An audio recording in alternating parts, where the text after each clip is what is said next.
Saludos, estimados estudiantes. Hoy tenemos la unidad número 4. Vamos a ver los temas de patología y reparación de estructuras de madera y también arcos y bóvedas. Iniciamos con una introducción donde vamos a mencionar, antes de intervenir en un edificio que tiene una estructura de entramado de madera, conviene tener algunos conocimientos previos sobre esos aspectos que pueden influir en la aparición de los problemas de patología que suelen encontrarse posteriormente. Algunos de esos aspectos son los componentes básicos de la madera, los anillos de crecimiento, albura y duramen de la madera, elementos de la madera, y humedad y temperatura, ¿no? Sabemos que la humedad, pues a altas temperaturas tiende a incendiarse y pueden retener humedad. Vamos a ver lo de los componentes básicos de la madera. Dos de los componentes más básicos son la celulosa y la lignina. La celulosa, que es lo que se utiliza para la producción de papel, es de color blanco, y la lignina es de color marrón, como chocolate. El color que adquiere la madera cuando es atacada por los hongos va a depender del tipo de hongo y de los componentes de la madera que se necesita.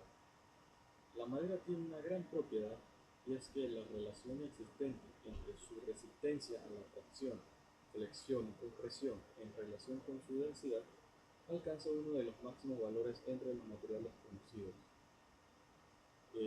Un científico de apellido Ward nos explica que a igualdad de peso, la resistencia a la tracción en la madera es de 4 a 5 veces la del acero común.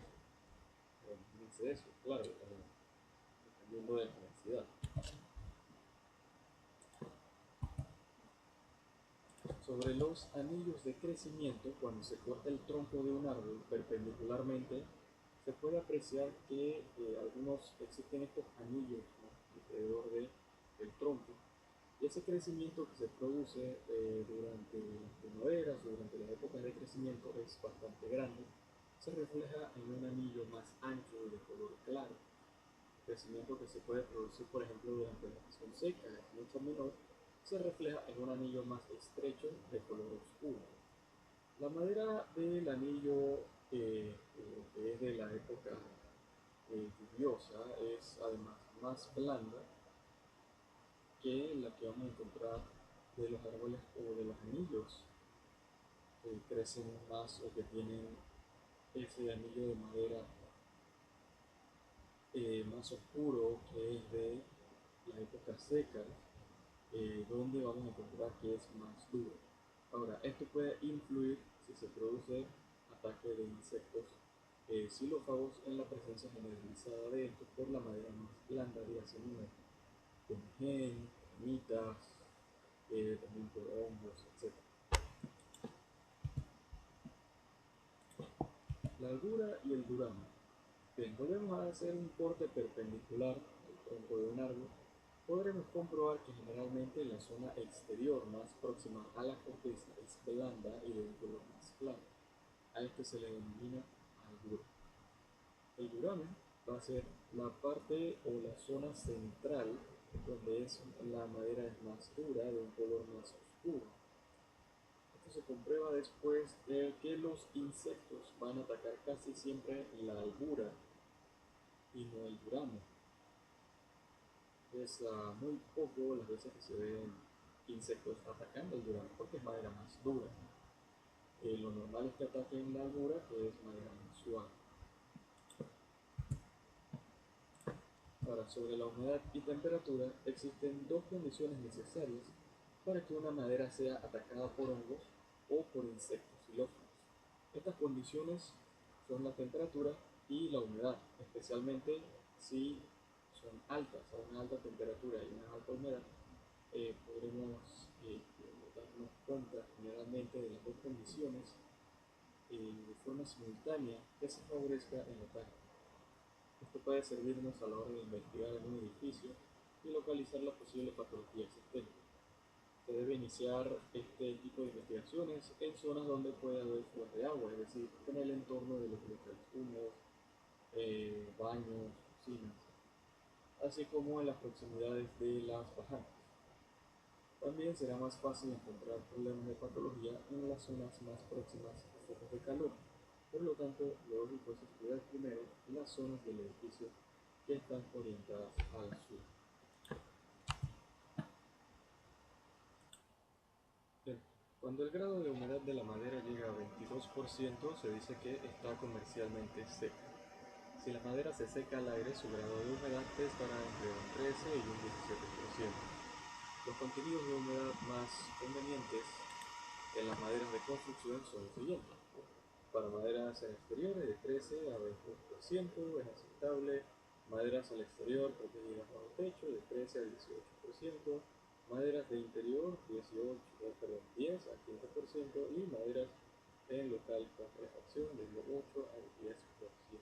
Todo depende del grado de humedad de la madera que se va a utilizar. Algunos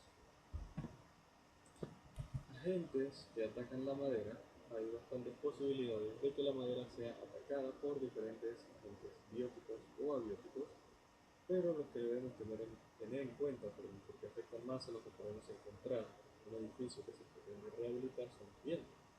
Podemos encontrarnos con hongos, insectos, puede haber agentes atmosféricos y fuego, que era fuego para haber un problema allí.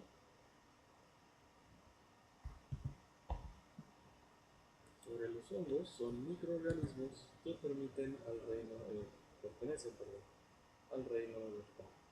la humedad óptima para que se desarrollen está entre el 35 y el 50%. El límite inferior está entre un 18 y 20% y el superior 175% de humedad.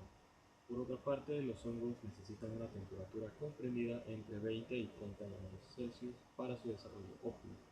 Cesan su actividad por debajo de los 3 grados y por encima de los 45 grados Celsius, aunque las esporas pueden soportar con facilidad los 100 grados Celsius. Entonces, los hongos que atacan a la madera se denominan hongos xilóforos, dividiéndose estos en hongos cromógenos, son aquellos que modifican el aspecto de la madera, y hongos de pudrición, que modifican las propiedades mecánicas y físicas de la madera. Entonces, una madera con azulado puede admitirse en la obra si se va a utilizar como un elemento resistente, por ejemplo, para realizar un capeo, que le hablamos de los capeos. Sin embargo, se va a utilizar como material decorativo. Un acabado barnizado debe desecharse de inmediato porque se producirá una reacción entre el barniz y el hongo, llenándose de ampollas de barniz desprendido de la superficie de la madera. Existen fundamentalmente dos tipos de pudrición: la pudrición blanca y la pudrición parda o púrpura. En la pudrición blanca, el ataque de los hongos se realiza únicamente sobre la lignina, dejando tras su ataque un complejo quebrado de celulosa más o menos blanquecino. La pudrición parda actúa de manera contraria a la pudrición blanca, descubriendo todos los elementos de la pared celular. La madera ataca diagonal, luego de forma transversal y después en la tercera dimensión, pudiéndose desprender con cierta facilidad trozos en forma de cubos o paralelepípedos. Tenemos los insectos, que existen numerosos insectos que destruyen la madera. Entre ellos vamos a referirnos a aquellos con los que existe una mayor probabilidad de que aparezcan en la estructura de madera de un edificio antiguo que se pretende realizar. Tenemos córdoba pequeña y cárcoma grande, polilla del parquet y termitas, también llamadas plagas.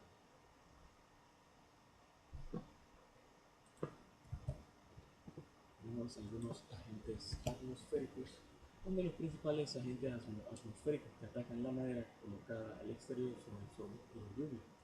La madera es capaz de absorber con rapidez el agua de lluvia, produciéndose entre el interior y el exterior de la pieza de madera, lo que puede ocasionar la aparición de grietas y agavíos. Los rayos infrarrojos y ultravioletas del sol actúan sobre la madera que cambiará de color, siendo este inicialmente marrón. y después gris por encima también.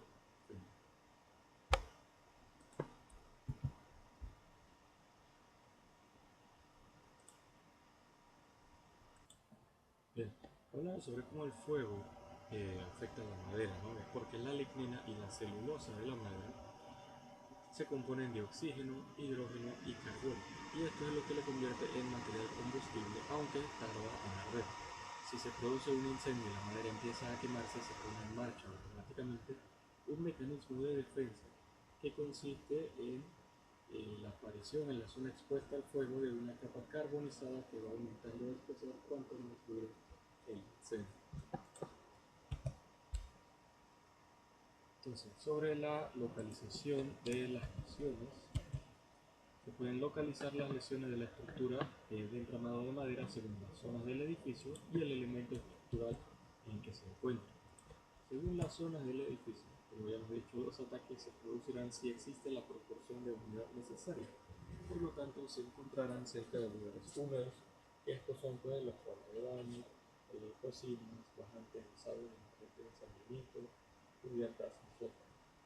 En cuanto a la temperatura, factor también necesario para el inicio de un ataque deberán investigarse las zonas más calientes, es decir, las fachadas que están orientadas al sur o las proximidades a otros focos de calor. Y según el elemento estructural, dentro de una estructura entramada de madera son 4 los elementos principales que la constituyen. Tenemos el pie derecho, muros de entramado, forjados y cubiertos. Es la comprobación de pie derecho, donde para comprobar el estado en que se encuentra este elemento en un edificio se debe seguir el procedimiento, que debe ir en planta baja, apoyo sobre base de piedra, el resto de plantas, revisión de zona inferior, determinar zonas de riesgo, locales húmedos y bajantes, situar ataques de pudrición y situar ataques de insectos xilófonos. Acá debe iniciarse la inspección de los pies derechos por aquellos situados en la planta inferior por varias razones.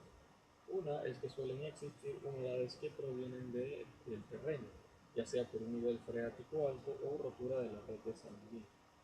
Otra, por detectar si ha existido un ataque de termitas, ya que estas que tienen sus nidos en el terreno elaboran unas galerías subterráneas mezclando arcilla con un líquido que ellas mismas segregan.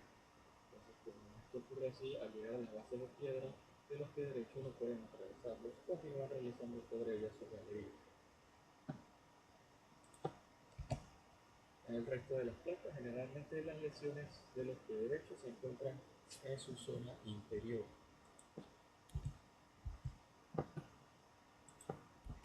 Para determinar la situación de las zonas de riesgo hay que revisar, como os he dicho en el punto anterior, los locales húmedos, las cocinas, baños, las proximidades de los bajantes, etc. Aquí por lo menos en la imagen sale de verdad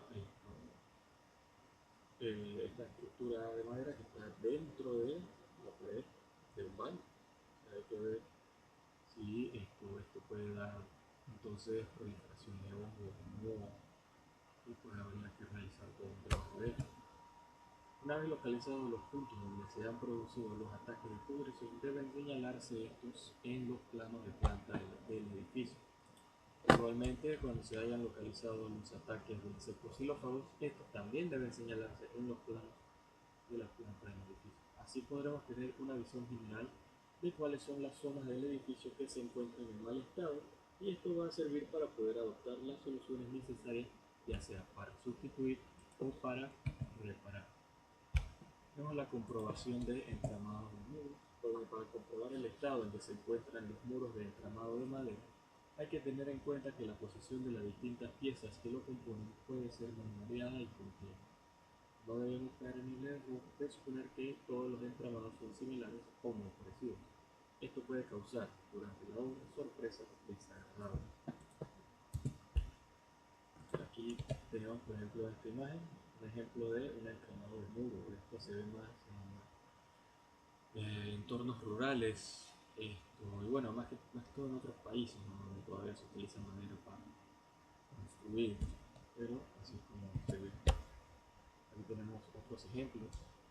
La imagen de la derecha, ¿no?, parece ser más nueva, resulta en ese aspecto.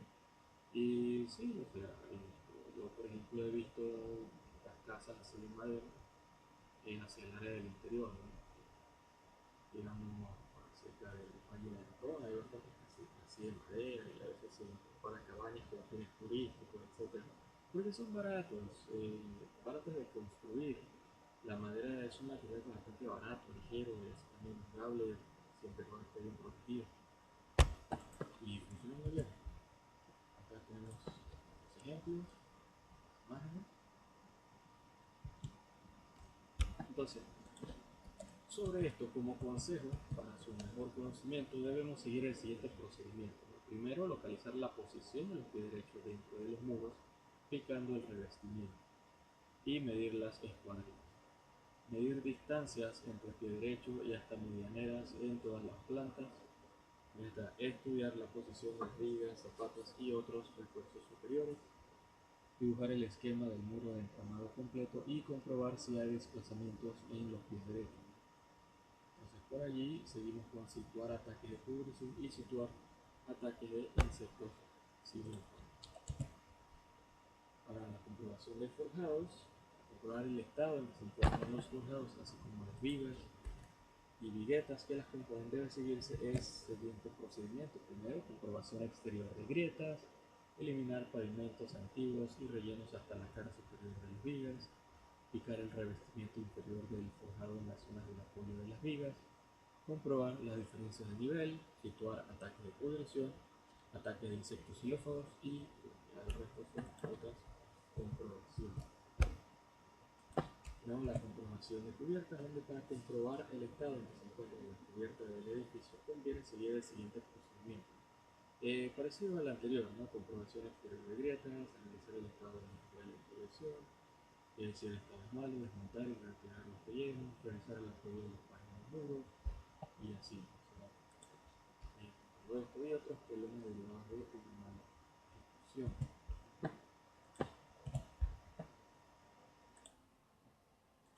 Bien, veamos ahora algunos principios básicos de reparación y sustitución.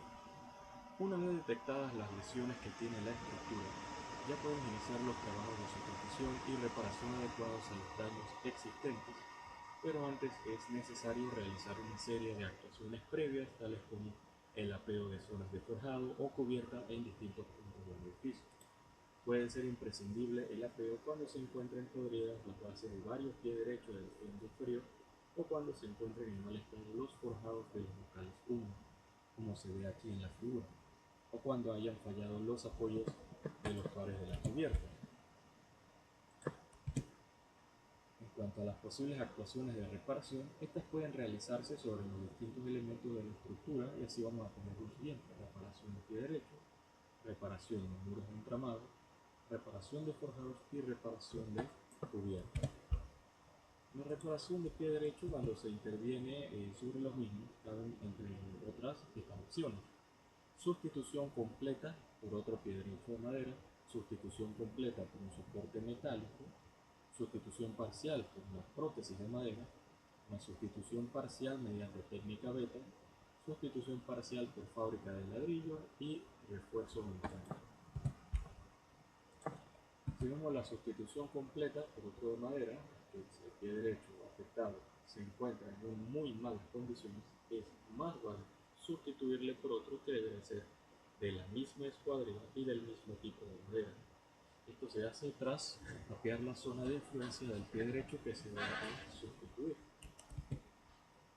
No, la sustitución completa por soporte metálico, o también podemos sustituirlo entonces por soporte metálico ya en cualquiera de los distintos niveles de la estructura, siempre que se tenga la precaución de colocar las necesarias piezas metálicas de conexión y anclaje al resto del entramado. Tenemos la sustitución parcial por prótesis de madera. Si es solo una parte del pie derecho, generalmente es la base, la que se encuentra en mal estado, cabe la opción que se refleja en la figura de eliminar la zona deteriorada y sustituirla por una pieza del mismo tipo de madera y la misma escuadrilla. será necesario colocar unos angulares metálicos en la base y anclarlos a la madera con tirafondos para evitar desplazamiento del pie derecho. O la sustitución parcial mediante técnica beta, solo cuando una parte del pie derecho se encuentra en mal estado. Esto es en esencia sustituir la zona dañada por una prótesis realizada con varillas de fibra de vidrio reforzadas con poliéster y un mortero de fórmula epoxi, con epoxi. No, la sustitución parcial por fábrica de ladrillo, una opción más que en este caso es aconsejable solo cuando el pie derecho se encuentra en la planta inferior y cuando el relleno de los cuarteles es de fábrica de ladrillo.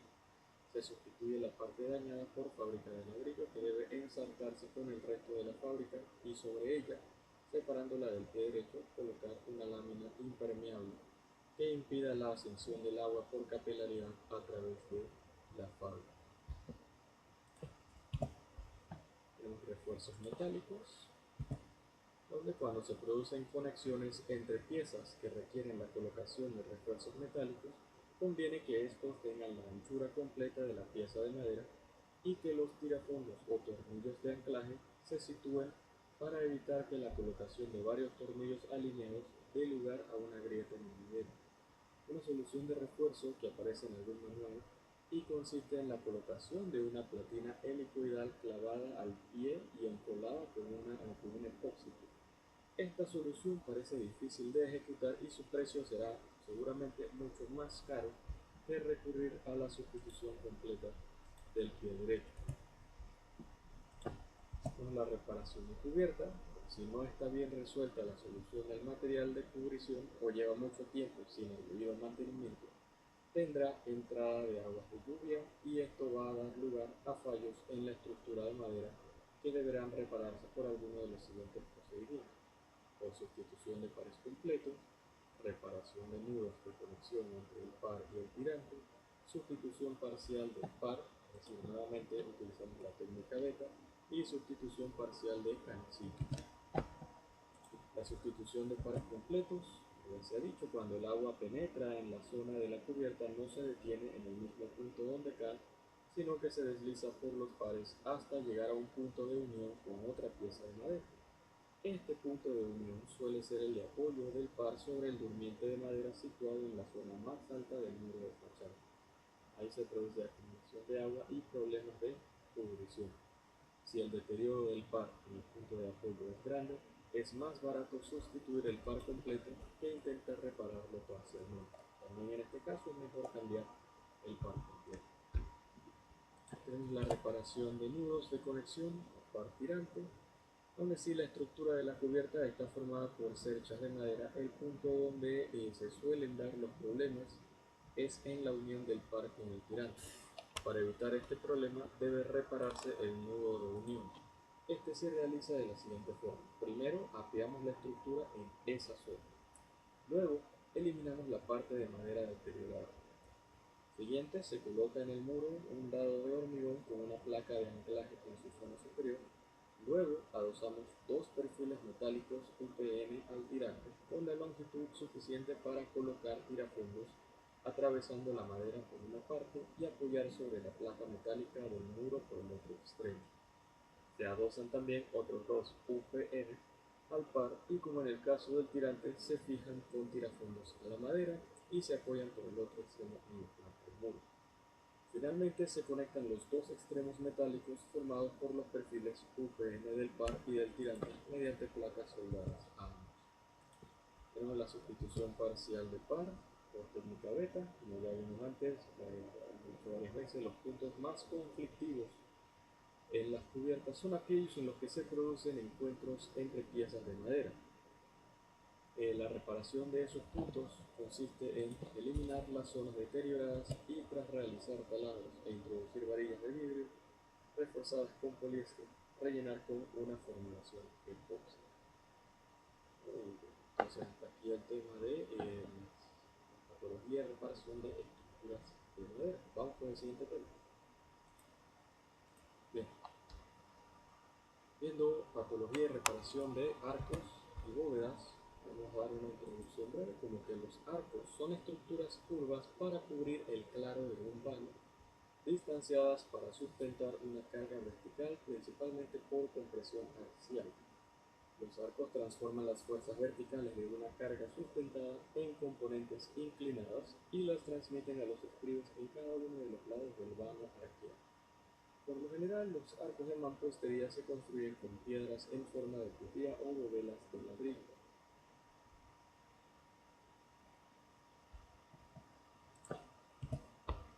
Los arcos rígidos consisten en estructuras curvas y rígidas de madera, acero o concreto reforzado, capaces de sustentar algunos esfuerzos flexionantes. Para que se elimine la flexión en un arco, la línea de presiones debe coincidir con el eje del mismo. Podemos observar esto aquí en la figura. El empuje de una estructura en arco sobre sus estribos es proporcional a la carga y claro totales, e inversamente proporcional a la altura. Las bóvedas son estructuras en arco de piedra, ladrillo o concreto reforzado, que forman un cielo raso o techo sobre un salón, un cuarto u otro espacio total o parcialmente cercado. Debido a que una bóveda se comporta como un arco extendido en tercera dimensión, los muros de apoyo longitudinales deben tener estribos para contrarrestar los empujes hacia afuera de la acción del arco. Las bóvedas cilíndricas tienen sección transversal semicircular. Las bóvedas de aristas o de crucería son bóvedas compuestas formadas por la intersección perpendicular de dos bóvedas que forman cantos vivos diagonales en arco denominados aristas de encuentro. Aquí vemos en la figura 3, como sería una bóveda de arista o crucería de bóveda. Primero, arcos. Funcionalmente, un arco se realiza en el lienzo de un muro como coronación de una abertura o vano.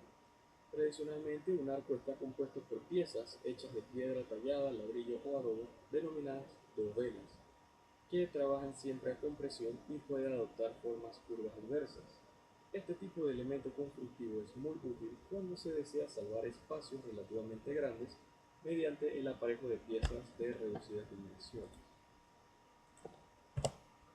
Nuevas características estructuralmente de un arco con dovelas funciona como un conjunto de elementos que transmiten las cargas, ya sean propias o provenientes de otros elementos, hasta los muros o pilares que lo soportan. De esta forma, el arco es un sistema en equilibrio. Por regla general se han empleado materiales que resisten bien a la compresión y poco a la fricción. Los materiales son la piedra tallada en bloques, denominado arco pétreo, adobe y ladrillo. La forma más natural de salvar grandes vanos es mediante el empleo de arcos. Si la forma del arco es la correcta, todas las dovelas trabajan a compresión. En un arco, las fuerzas de compresión verticales, que son el peso propio sobre cargas, se transmiten como fuerzas laterales. Por esto deben construirse los arcos junto a algún elemento que haga de estribo, como un muro de contención. Las dovelas del arco, por su parte, transmiten las fuerzas verticales convirtiéndolas en dos componentes, uno horizontal y otro vertical. Calcular el empuje de un arco y poder decidir qué dimensión deberá tener el estribo para que el arco sea estable es uno de los problemas fundamentales constructivos. Con la construcción de un arco desde la antigüedad se elaboraban los arcos auxiliándose de cimbras, una estructura auxiliar de madera que ofrece el soporte inicial de las dovelas antes de la colocación de las dovelas clave. Dicho soporte o armadura tiene forma de celosía y tiene como misión soportar el peso de los elementos del arco hasta que se encaja la arco. Sobre desplome y fisuras, un arco se derrumba cuando las dovelas que lo sostienen pasan de ser una estructura en equilibrio a ser un mecanismo. El proceso de desimbrado genera necesariamente fisuras en la estructura de un arco debido al ascenso del clavo y al asentamiento de las partes del mismo. La fábrica tiende a bajar tras el desimbrado. Esta operación hace que aparezcan grietas en el interior de la clave y en los tercios del extrarroso. Los elementos principales que componen un arco de piedra son las dovelas, que son las piezas en forma de cuña que componen el arco y se caracterizan por su disposición radial.